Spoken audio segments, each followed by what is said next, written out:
The morning air was cold enough to bite through the steel of the tank. Frost clung to the barrels, and the low clouds hung motionless above the forest line. Somewhere in that grey silence, a sound began to grow, deep, rhythmic, mechanical. The crew froze. It wasn't the wind, and it wasn't artillery. It was something far heavier. The metallic roar rolled across the steppe like distant thunder.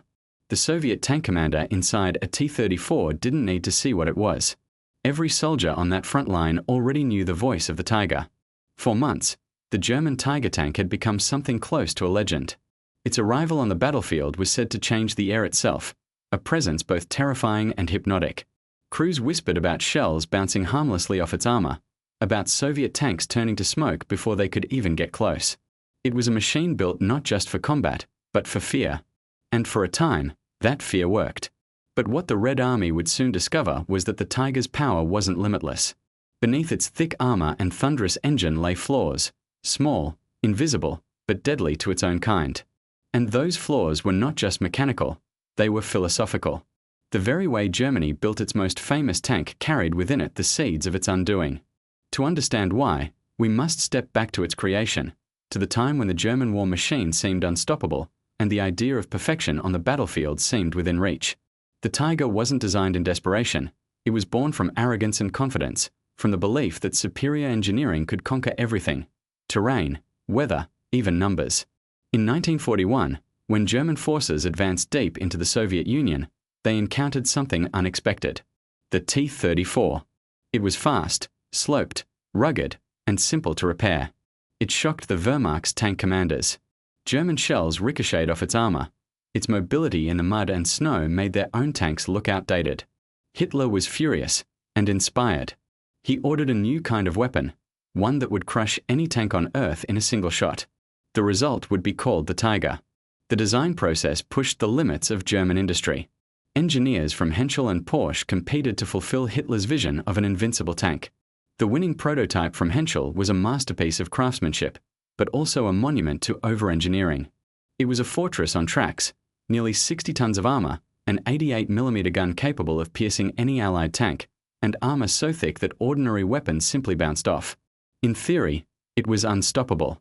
In reality, it was the beginning of a slow, grinding catastrophe. When the Tiger rolled onto the battlefield for the first time in late 1942, it inspired awe. Crews of the Red Army could hardly believe such a machine existed. Its silhouette, with its squared turret and wide tracks, became an image of dread. The Germans used this psychological advantage well, spreading rumors of entire Soviet divisions retreating after just hearing the sound of a Tiger's engine. But the same engine that made that terrifying growl would soon betray its creators. The Maybach HL-230 engine was powerful, but it was never meant to move such a massive vehicle through the mud and cold of the Eastern Front. Each time the Tiger started, it consumed enormous amounts of fuel, oil, and air. Its range was limited, and its reliability suffered. In the freezing Russian winters, lubricants thickened, filters clogged, and the engine stalled. When it did move, its heavy weight tore apart roads, bridges, and even its own tracks. The Tiger was impressive on paper and devastating when everything worked perfectly, but perfection is rare in war. The Red Army learned that while the Tiger could dominate an open field, it struggled in forests, villages, and rough terrain. And in those moments of mechanical strain, its myth began to crack. Yet for the soldiers on the ground, the Tiger still seemed like a nightmare made of steel. Every encounter was a gamble. Soviet commanders needed to understand not just how to fight it, but how to think about it, to find the logic behind the legend. And that search would lead to one of the most fascinating discoveries of the entire war: that the Tiger's true weakness was not its armor, but the mindset that built it. The Soviets began gathering every scrap of information they could find: burnt-out wrecks, reports from the front, fragments of armor. Each broken piece of metal told a story. Somewhere inside that story was the secret that would turn the hunter into the hunted.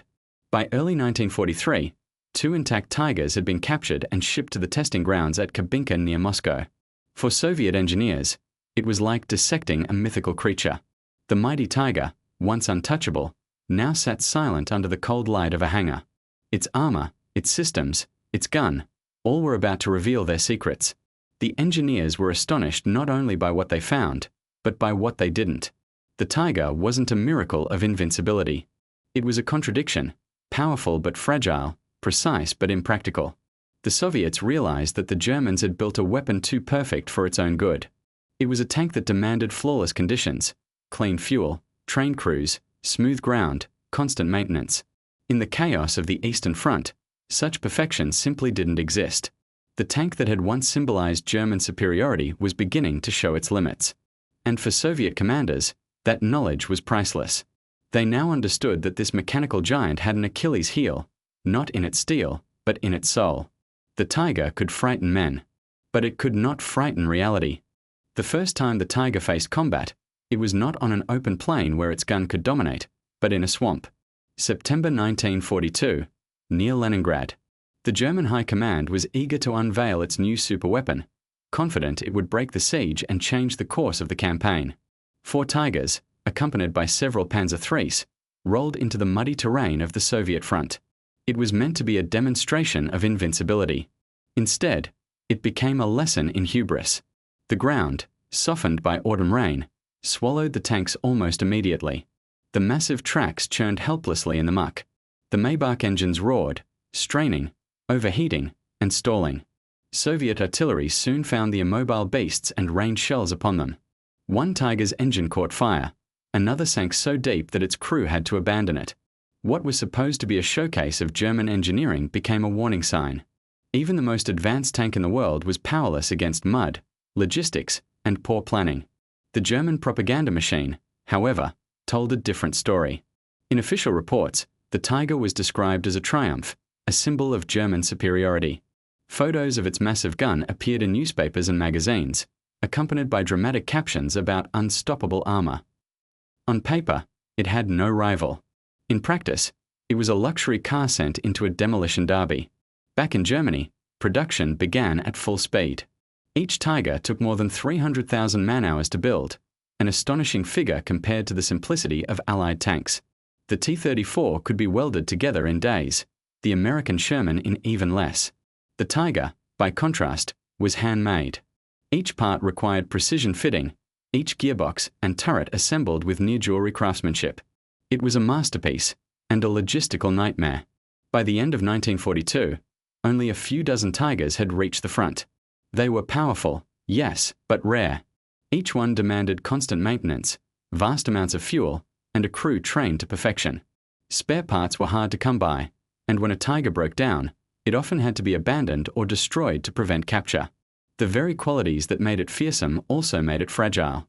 Yet when it did fight under ideal conditions, the results were devastating.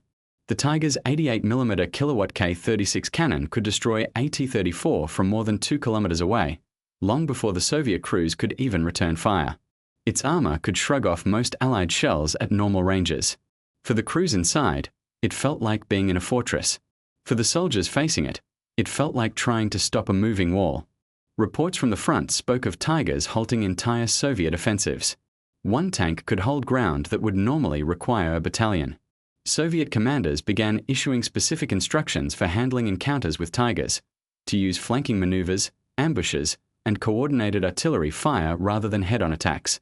But as the winter deepened, the limits of this German wonder became impossible to ignore. The cold seized its moving parts, transmissions cracked, engines refused to start. Each breakdown stranded an irreplaceable machine in enemy territory.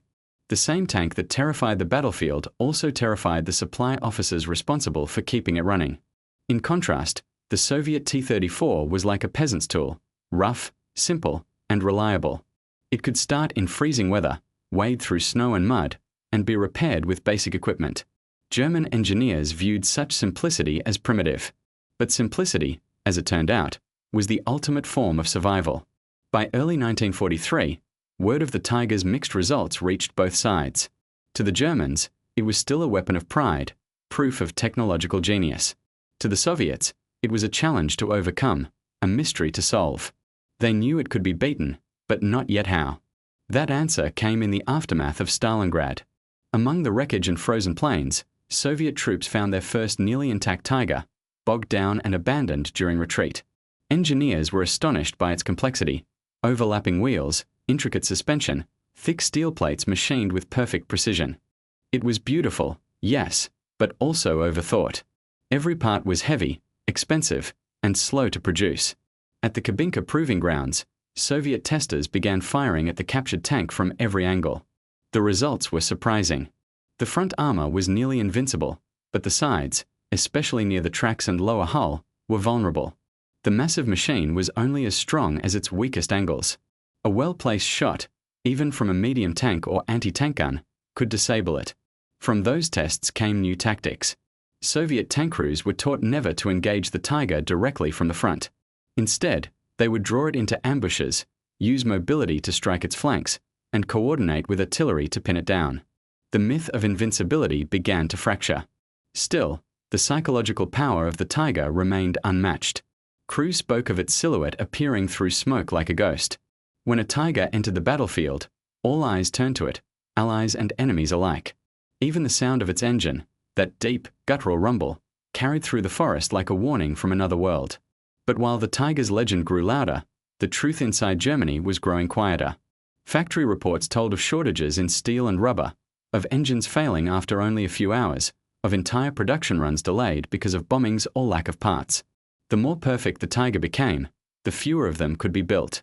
The Eastern Front, vast and merciless, didn't care about perfection.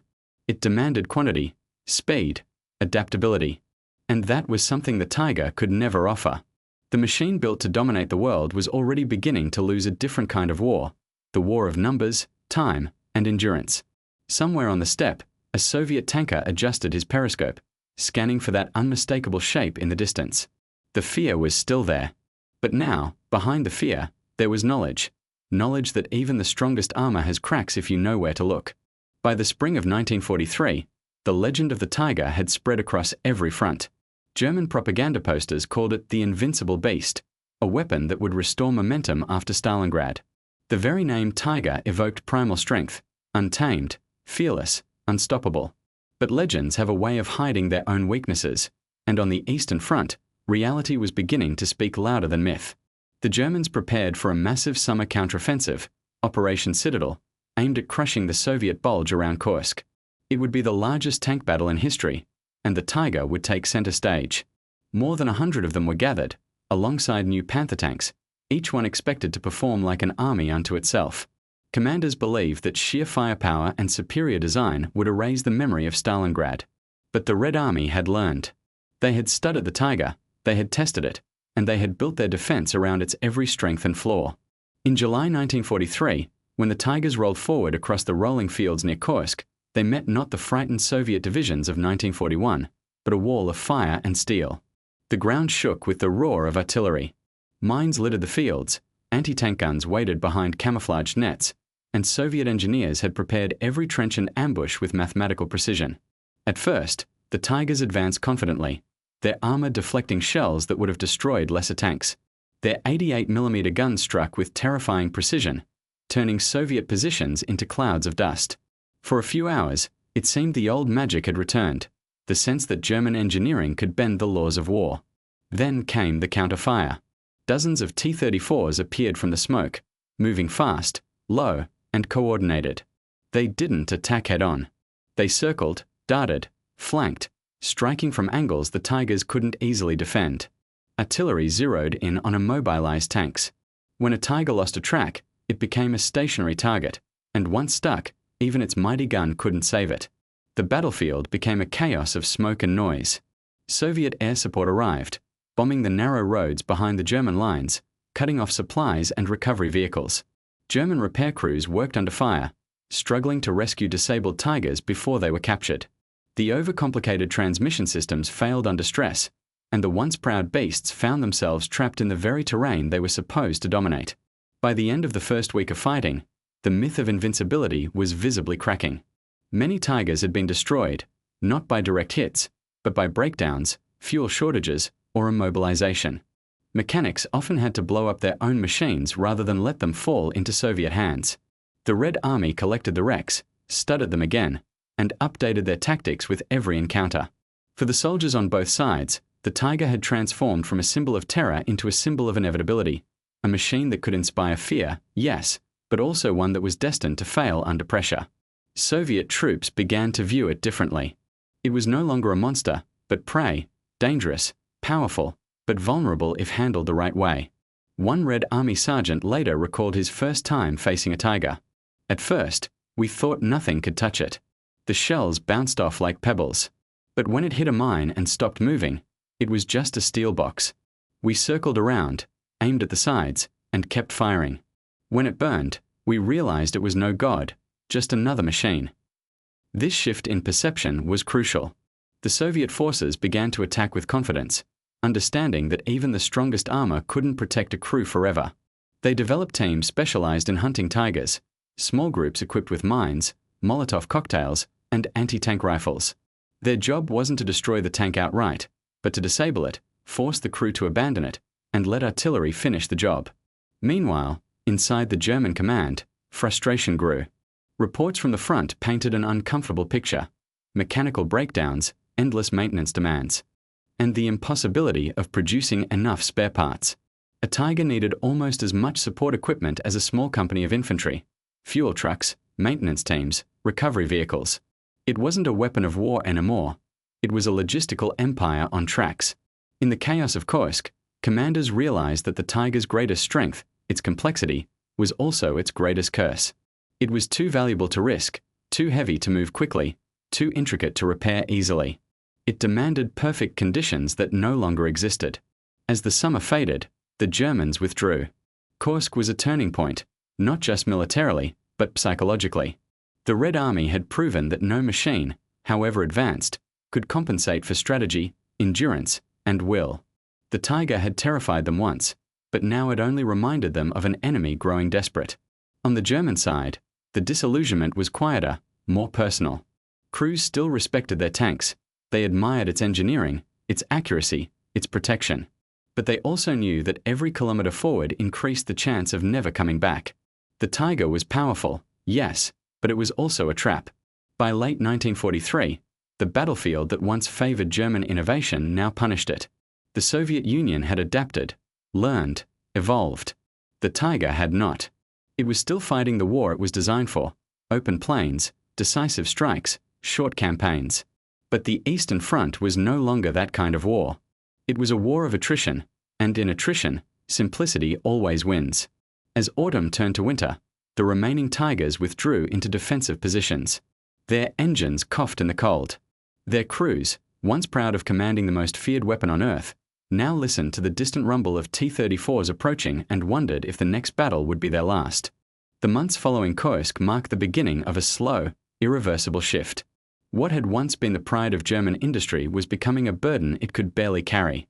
Each Tiger that rolled out of the factory represented not just steel and labor, but time Germany no longer had. For every Tiger produced, the Allies built dozens of T-34s and Shermans. The balance of the war was no longer measured in victories, but in production schedules. Inside Germany, the factories echoed with exhaustion. Allied bombers darkened the skies over Kassel, where Henschel built the Tiger. Every air raid meant lost parts, broken machinery, delayed deliveries. The workers, engineers, welders, mechanics, knew the stakes, but also the futility. They were crafting masterpieces for a war that no longer rewarded masterpieces. The Tiger's complexity demanded a kind of precision that was unsustainable. Its interleaved road wheels froze in the mud. Its engine needed constant care. Even the tracks, weighing nearly 2 tons each, were so heavy that changing one could take hours, if there was even a replacement available. Out on the front, these problems weren't technical details. They were death sentences. A single breakdown in the wrong place could doom an entire crew. Meanwhile, the Red Army was learning to think like an ecosystem.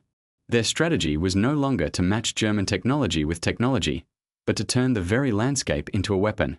Forests, rivers, mud, snow, all became allies. The Tigers, designed for open battlefields and fast strikes, found themselves strangled in terrain that seemed to conspire against them. In the thick forests of Ukraine and Belarus, Tigers tried to maneuver through narrow paths barely wide enough for their tracks. The great 88mm gun, built for long-range duels, was nearly useless when visibility dropped to a few meters. Soviet infantry, moving quietly through trees and brush, could strike from all sides. Anti-tank rifles cracked from hidden ridges, and when the heavy tanks tried to turn their turrets toward the sound, it was already gone. The German crews were experienced and disciplined, but even they felt the environment closing in. The forests muffled the roar of their engines. The the fog distorted direction, and the ground devoured their mobility. The Soviets no longer feared the Tiger, they hunted it. Every Soviet soldier knew what to aim for. They didn't need to destroy it outright, just stop it. A track, a wheel, the engine's cooling system. Once the Tiger halted, it became a monument, a symbol of German overconfidence sitting helpless in the mud. Soviet artillery would take care of the rest. To the German High Command, these were not just tactical setbacks, they were existential ones. The Tiger had been meant to restore balance, to remind the world of German dominance. Instead, it was reminding everyone of something else, that power without adaptability is just a slower form of defeat. Reports flooded in from the front, Tigers stuck in bogs, out of fuel, abandoned because tow vehicles couldn't reach them. Some units began destroying their own tanks to prevent capture, leaving behind twisted metal hulks that Soviet soldiers would later climb over like trophies. The myth of invincibility had turned into a graveyard of steel. Still, German propaganda kept the image alive. Films and newsreels showed Tigers in clean fields under bright skies, their engines roaring proudly. But those images were far from reality. In truth, most Tigers spent more time under repair than in battle. The average operational life of a Tiger on the Eastern Front was just 2 to 3 weeks before mechanical failure or loss. And yet, to the men who fought in them, the Tiger remained something personal, a home, a fortress, a symbol of camaraderie. Crews gave their tanks names: Low, Grief, Wotan. They painted insignias, carried lucky charms, and maintained rituals before battle. Inside that armored box, amid oil fumes and rattling steel, they felt a strange kind of pride, the pride of driving something magnificent, even if it was doomed. But the Red Army wasn't sentimental. They viewed the Tiger as a problem to be solved. And once it was solved, as a resource to be recycled. Captured Tigers were towed to Kubinka for study, stripped, analyzed, and sometimes even used in battle against their former owners. The Soviet engineers marveled at the precision but also at the waste. This tank, one of them wrote in a report, was made for a war that no longer exists. By late 1943, as the Red Army pushed westward, the tide of war had completely reversed. The Germans no longer dictated the pace of the campaign. Every retreat meant losing precious machines that couldn't be replaced. The Tiger was not only losing the battle, it was dragging its creators down with it. For the soldiers of the Wehrmacht, the Eastern Front had transformed from conquest to survival. Supply lines were overstretched, morale was fading, and the weather seemed permanently against them. When a Tiger broke down now, it wasn't an inconvenience, it was a sentence. Few recovery vehicles remained, and even fewer spare parts. Many crews had to make impossible choices, to abandon their tanks or their wounded comrades. And so, the most feared weapon of 1942 became a symbol of exhaustion by 1944. The Tiger had begun as an idea of mechanical perfection, but perfection had no place in the mud and chaos of real war. The very precision that made it beautiful also made it breakable. As one German engineer later admitted after the war, we built it too well for a world that was falling apart.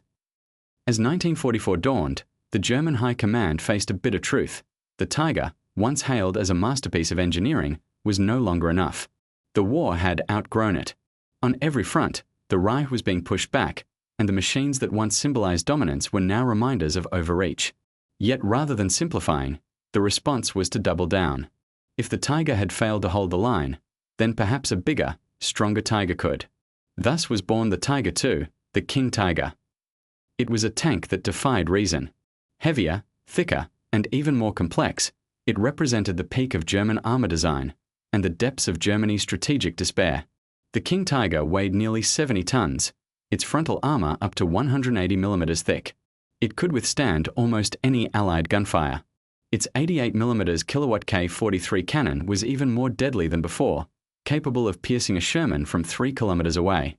On paper, it was invincible. In reality, it was a monument to futility. The King Tiger's immense weight made it almost immobile in the kind of terrain that now dominated the war: muddy fields, bombed-out villages, shattered bridges. Roads that once carried panzer divisions now crumbled under its mass. Fuel shortages meant it could barely move. A single Tiger II consumed hundreds of liters of fuel just to travel a few miles. Every movement was an operation, every breakdown a disaster. The men who crewed them knew this all too well. They were proud of their machines, but they also knew the truth. They were trapped inside rolling coffins that could barely make it to the front. More than once, crews were forced to abandon their tanks after mechanical failures, not because of enemy fire, but because they simply ran out of fuel. The very power of the King Tiger became its greatest weakness. Meanwhile, on the Soviet side, evolution had taken a different form. Rather than pursue heavier and heavier armor, they refined efficiency.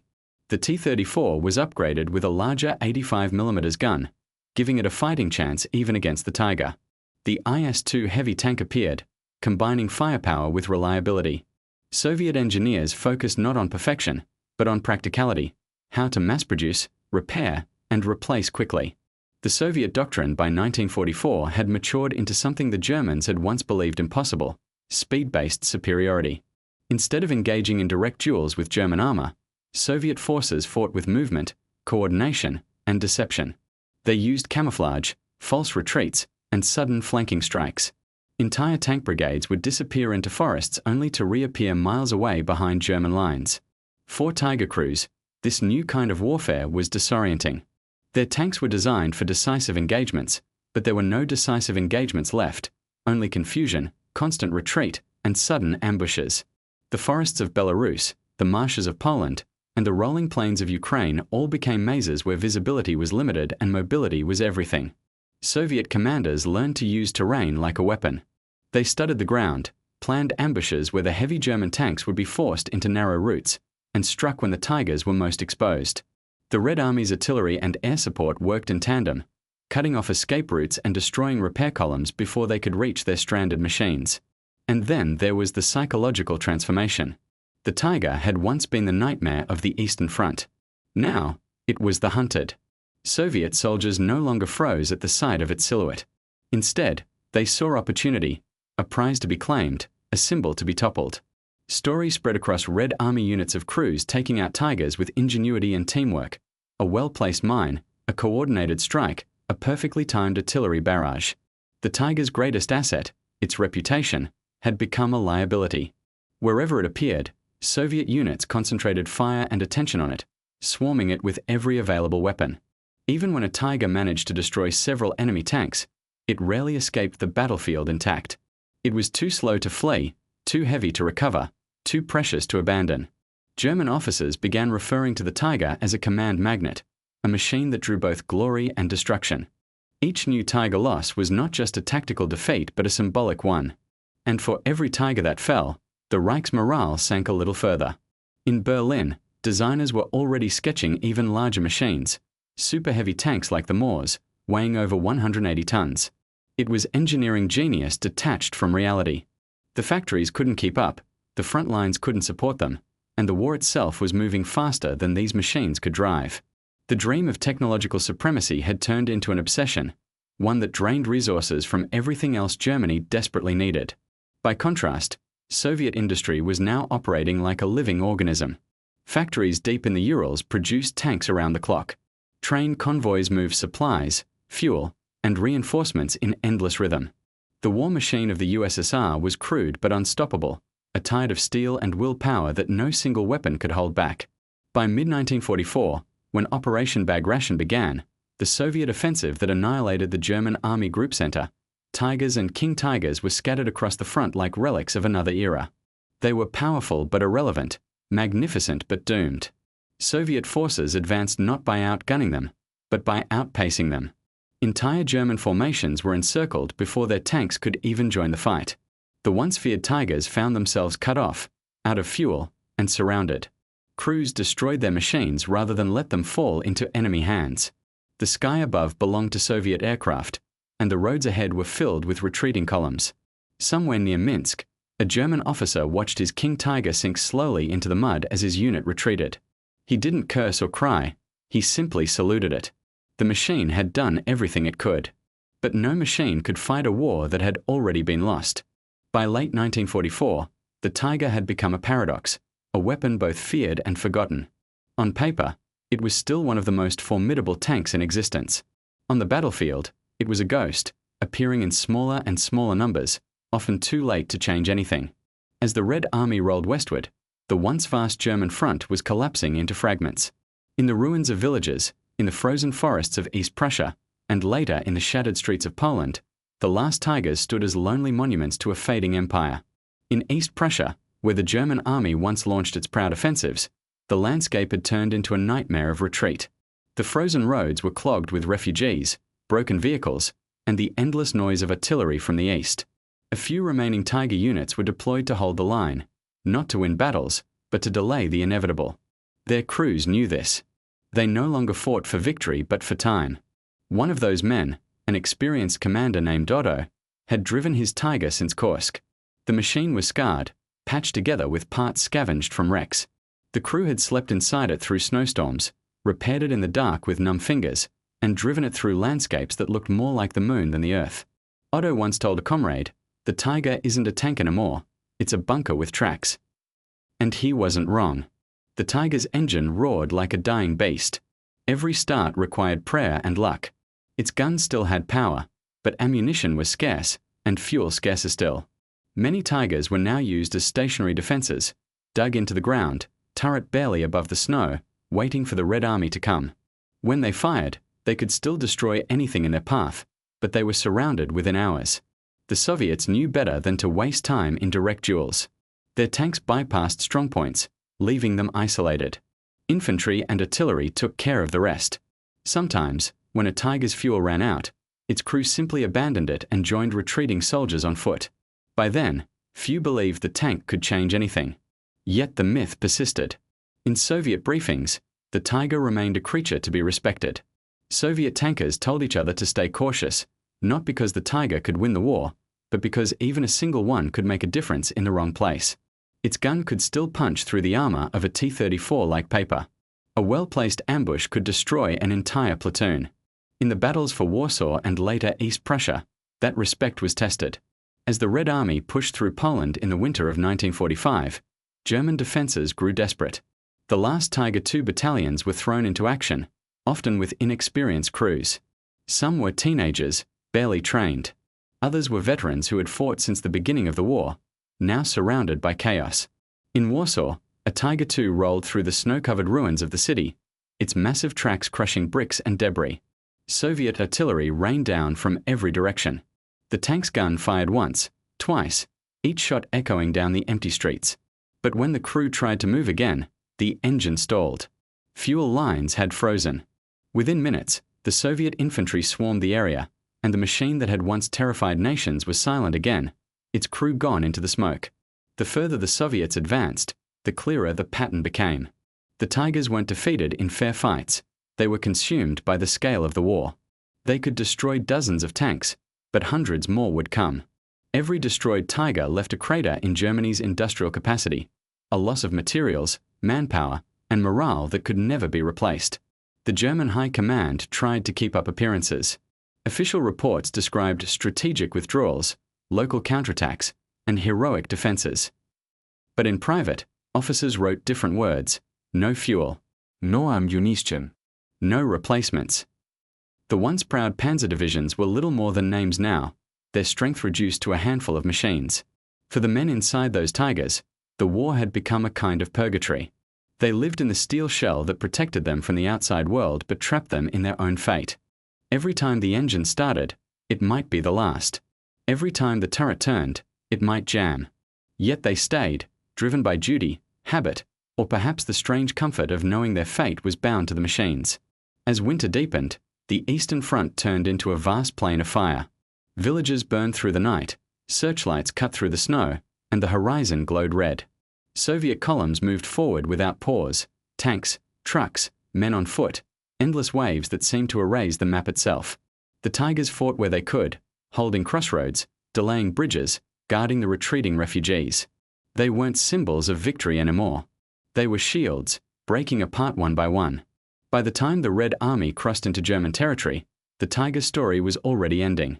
Its legend had been built on the idea of dominance, that one machine could decide the outcome of a battle.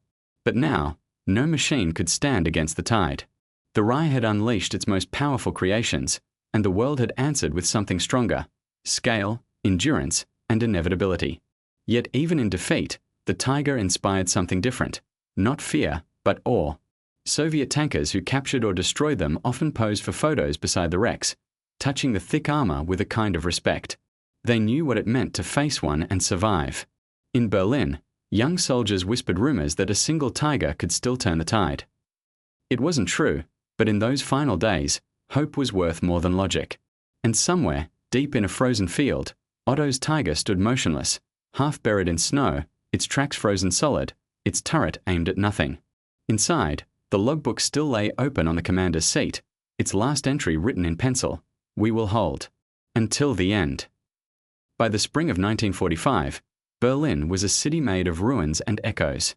The war that had begun with the roar of engines and the gleam of polished armor now ended in whispers and rubble.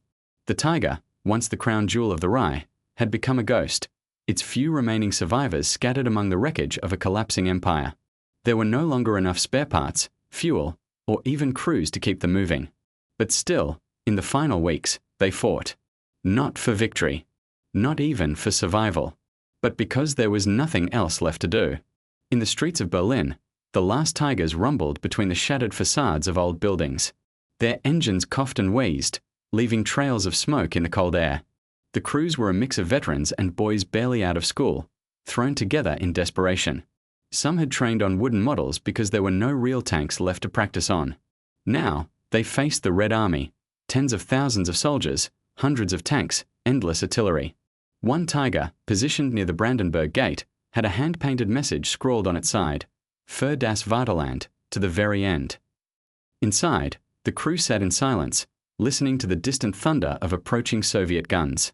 The commander, Hans, a man in his late 20s, traced his finger along the periscope glass. He had joined the Panzer Corps in 1941, full of belief in German strength, in the idea that machines like the Tiger would make them invincible. 4 years later, he was commanding a single broken tank in a dying city. The Red Army's artillery began its bombardment before dawn. The earth shook with every blast. Windows shattered, streets crumbled, and dust filled the air. When the firing stopped, the Soviets advanced, waves of infantry supported by T-34s and IS-2 heavy tanks. The Tiger's engine roared to life, trembling with exhaustion but still willing. Hans gave the order to fire. The 88mm gun barked once, sending a shell through the side of a Soviet tank 2 streets away. The explosion echoed through the ruins. For a brief moment, the crew felt that old surge of pride, the feeling of power that had once defined the Tiger. But then the return fire began, hundreds of shells hammering the street around them. Dust and shrapnel poured into the turret as the Tiger reversed, its treads grinding over debris. From above, Soviet aircraft screamed through the clouds, dropping bombs that turned the city into a storm of flame. The Tiger tried to maneuver, but the streets were clogged with wrecks and craters. The crew could barely see through the smoke. Hans knew they couldn't hold for long. Still, he stayed. He aimed again, fired again, and felt the recoil shake his bones. All across Berlin, similar scenes played out. The last Tigers stood at intersections, guarding bridges, blocking avenues. Some fired until their barrels overheated. Others ran out of ammunition and used their machine guns until those jammed too. The Soviets surrounded them, firing from windows, rooftops, and side streets. The mighty Tigers, once kings of the battlefield, were reduced to cornered beasts. But even in those final hours, they refused to go quietly. Soviet reports described the last fights with a mixture of admiration and disbelief. Single Tigers holding entire platoons at bay, tanks fighting until their engines caught fire, crews staying inside until the very last moment. It was not victory. It was defiance. For the Soviet soldiers, it was a strange experience. Many had grown up hearing about the Tiger as the ultimate enemy, the machine that no weapon could stop. Now they saw them broken and burned, their crews gone, their guns silent. One Red Army lieutenant wrote in his diary, "The Tiger is not what we were told. It is powerful, yes, but it looks tired, like it has fought too long and finally surrendered to the world." By April 30th, the battle for Berlin was nearly over. Smoke hung over the city like a shroud. The few remaining Tigers sat silent, out of ammunition, their engines drained of fuel. Some were destroyed by their own crews to prevent capture. Others were simply left where they stopped. In one square, a Soviet tank passed by the burnt remains of a Tiger. Its turret twisted from heat. A child's toy, a small wooden horse, lay beside one of its tracks. When the fighting finally ended, the streets were filled with silence. The war that had begun with parades of steel ended in exhaustion and disbelief. For the men who had built and driven the Tiger, There was no glory left. Only memories of the roar of the engine, the thunder of the gun, the smell of oil and smoke. The machine that had once promised supremacy now lay scattered across Europe, its pieces rusting in forests, fields, and city ruins. But in another sense, the Tiger did not die. It became something else, a story, a legend. Soldiers on all sides would remember it, not just as a tank, but as a symbol of what war does to ambition. It was proof that even the most advanced creation can be undone by the simple weight of reality. That power without purpose fades. Hans, if he survived those last hours, would have carried that memory forever. The sound of the engine in the ruins of Berlin, the echo of the gunshot that didn't change anything. The Tiger, for him, was not a monster or a miracle. It was a mirror of everything they had believed in: strength, perfection, control, and everything they lost. When the war ended, the world seemed to exhale. Cities lay in ruins, nations were rebuilding from ashes, and the machines that had once decided battles were left scattered across the continent, silent reminders of what had been lost and learned. Among them, the Tigers stood out. Abandoned in fields, half buried in forests, or submerged in riverbeds, they looked like prehistoric beasts frozen in time. To some, they were trophies. To others, mysteries waiting to be understood. The Allies wasted no time studying them. In Britain, the United States, and the Soviet Union, engineers and analysts gathered what remained of the Tigers for testing. They measured armor thickness, examined gun performance, and dismantled engines bolt by bolt. The results were both impressive and sobering. The Tiger's design was undeniably brilliant, its gun precise, its armor formidable, its craftsmanship meticulous. But it was also over-engineered, fragile under real conditions, and too costly to reproduce at scale. At the Aberdeen Proving Ground in the United States, an American technician reportedly said, "It's beautiful, but it's not practical. You'd win a tank show with it, not a war." The same sentiment echoed in Britain, where one officer called it a masterpiece built for a world that doesn't exist anymore. Even the Soviets, who had feared it most, admitted a kind of admiration. They noted its strength, its accuracy, and its elegance, but they also saw in it a warning about obsession with perfection. 4 years after the war, the Tiger became an object of fascination. Military historians, collectors, and engineers studied it like archaeologists examining the bones of an extinct species. Museums began to collect and restore the surviving tanks. Some were displayed outdoors, their paint faded and armor rusted, while others were restored to working condition. Each one became a silent storyteller, a monument to a machine that had shaped history through fear, power, and myth. Visitors to these museums often react the same way. They approach slowly, craning their necks to take in the sheer size of the Tiger. Standing beside it, you feel small, like you're in the presence of something more than metal. The armor's thickness, the massive barrel of its gun, all of it feels larger than life. Yet, when you step closer, you notice the imperfections: weld marks, dents, chipped paint. The Tiger's strength is undeniable, but so is its fragility. The men who had once fought against it remembered that feeling vividly. American and British veterans often spoke of the moment they first heard the sound, the deep, guttural rumble of the Maybach engine. "You didn't just hear it," one British tanker said. "You felt it in your chest." It was the kind of fear that turned into adrenaline, the kind that made men focus sharper, move faster.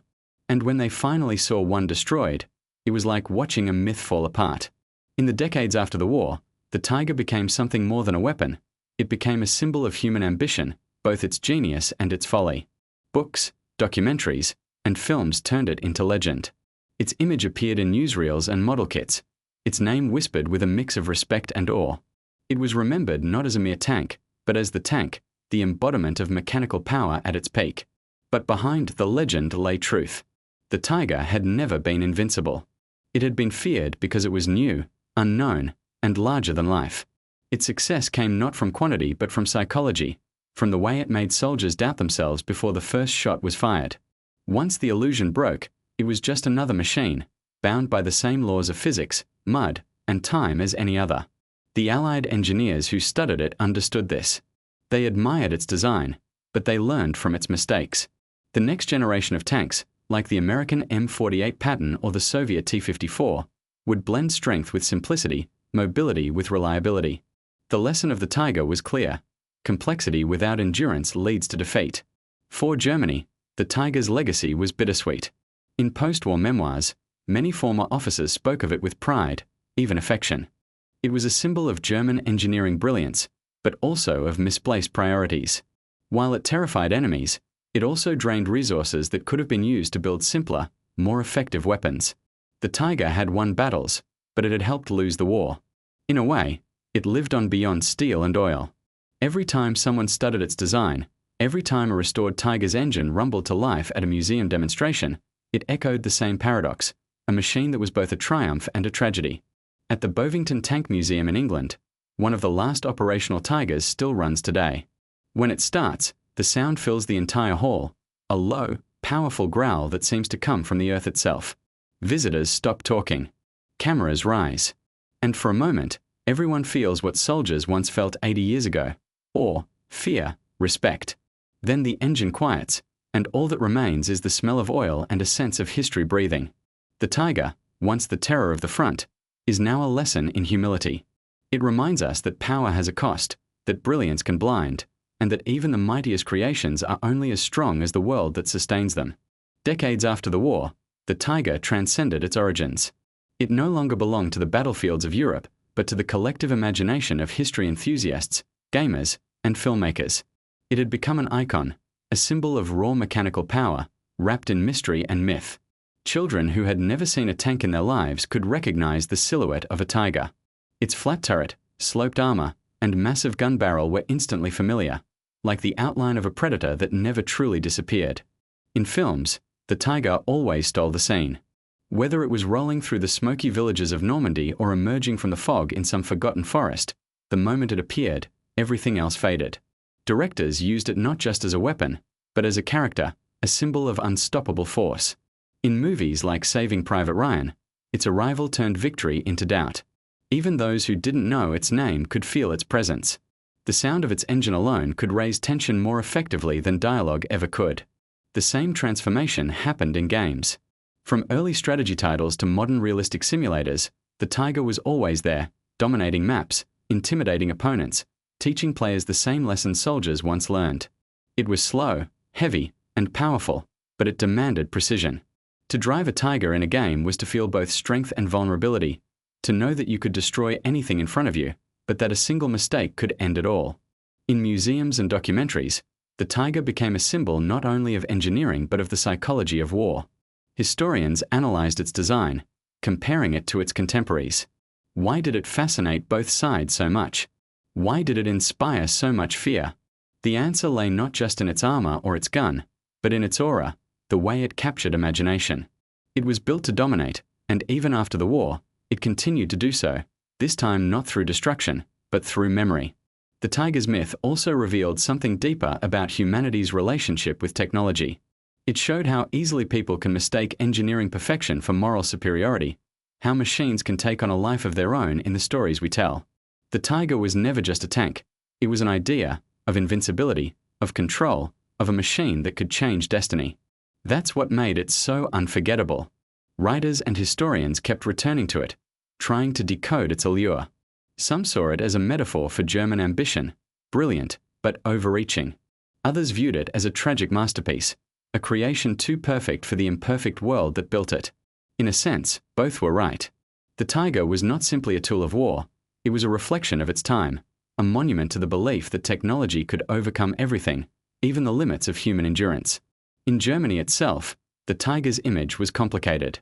For decades after the war, it was difficult to speak of such machines without recalling the ideology that created them. Yet over time, the Tiger found a new place, as a historical artifact rather than a symbol of glory. Museums presented it with context, not celebration.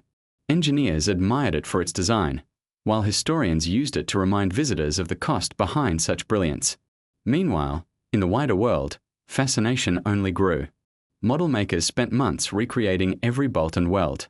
Restoration experts hunted for original parts in barns and forests. When a fully restored Tiger was unveiled at Bovington or Sommer, thousands came to see it, not out of nostalgia, but curiosity. It was like witnessing a living ghost, something both ancient and alive. In popular culture, the Tiger became a paradox, admired for its engineering, condemned for what it represented. It was featured in documentaries narrated with reverence, and in video games where players could experience its power firsthand. Yet every retelling carried the same undertone, or mixed with caution. The tiger was a masterpiece, yes, but also a warning that perfection in war often leads to ruin. Some veterans who had fought against it were invited to these exhibitions. They would stand beside the tank, looking up at it in silence. One American soldier, who had faced a tiger in Normandy, once said during a museum interview, "It's strange seeing it here, clean and quiet. Back then, it was the loudest thing in the world. Now it's just history." That pause between words carried the weight of everything that machine once meant. Over the years, the tiger became more than just a chapter in military history. It became a part of human culture, a reminder of how ambition, fear, and innovation are always intertwined. It fascinated engineers, inspired storytellers, and humbled soldiers. It was a legend, yes, but a fragile one, because behind its steel and myth was the story of people, the designers who built it, the crews who drove it, and the opponents who faced it. Even today, when a tiger's engine is started at a museum demonstration, the crowd falls silent. The low growl fills the air, vibrating through the ground, and for a few seconds, time seems to blur. It's no longer 2025. It's 1943 again, somewhere in Kursk, Normandy, or Berlin. And when the sound fades, people remember why the tiger still matters.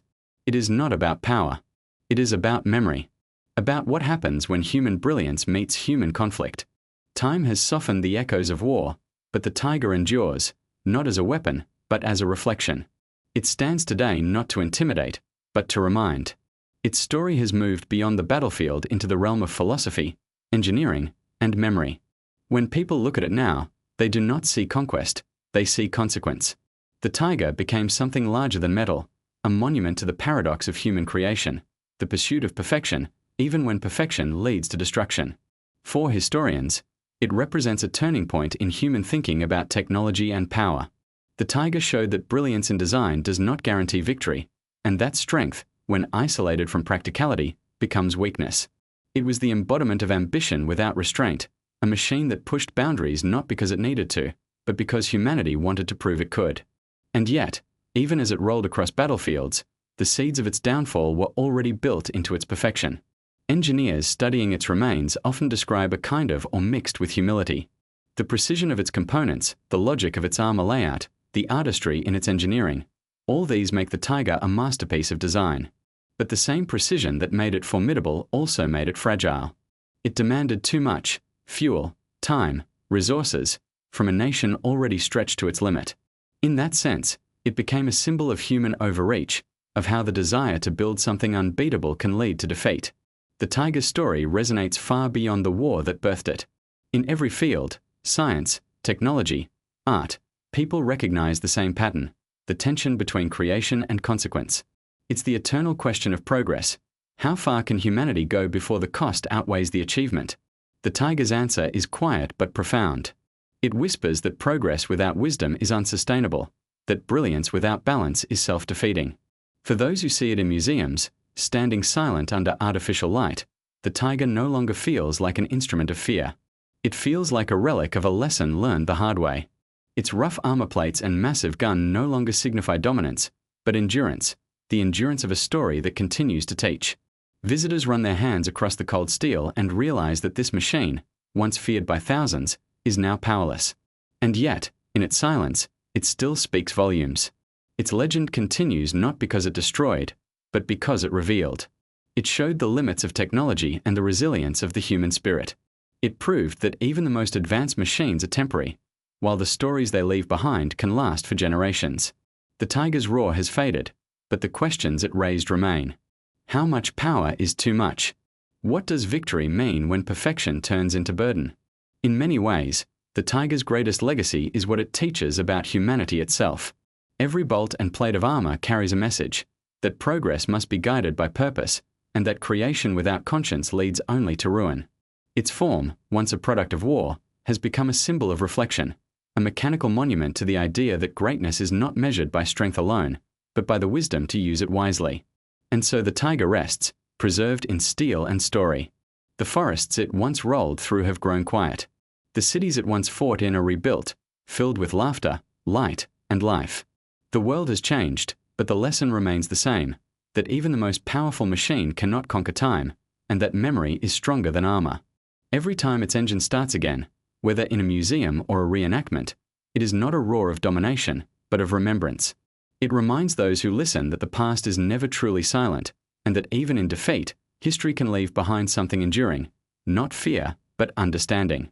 The tiger began as a weapon and ended as a teacher. It is proof that humanity's greatest creations often reveal as much about our limits as they do about our potential. And perhaps that is why, decades later, people still gather to see it, not to celebrate power, but to remember what it cost to build it. Because in the end, the tiger's true legacy is not found in the battles it fought, but in the silence that followed, the silence that asks us to think, to learn, and to never forget what it means to build something mighty without losing our sense of humanity.